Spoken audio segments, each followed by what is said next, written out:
پہاڑوں کے آنسو۔ رحیم گرمیوں کی چھٹیوں میں اپنے گاؤں روانہ ہوا۔ اس کا پیارا سا گاؤں پہاڑوں کے درمیان گھری ایک خوبصورت وادی میں واقع تھا۔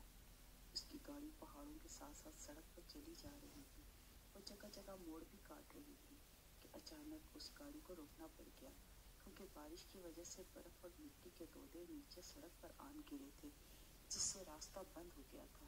رحیم سمجھ گیا تھا کہ یہ سب درختوں کی بے جا کٹائی کا نتیجہ تھا، ورنہ اس کے بچپن میں تو یہ پہاڑ درختوں سے لدے ہوئے ہوتے تھے، اس لیے پہلے کبھی ایسا نہیں ہوا تھا۔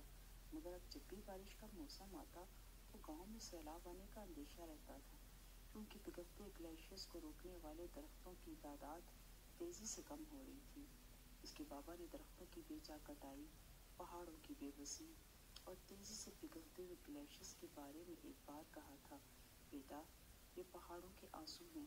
اگر ہم نے ان پہاڑوں کو سرسبز درختوں سے نہ بھرا تو ان کے آنسو ہمارے پورے گاؤں کو بہا کر لے جائیں گے، اور ہم خوبصورت جھرنوں اور آبشاروں کے بہتے صاف پانی سے لطف اندوز ہونے کے بجائے ان سے خوفزدہ ہو جائیں گے۔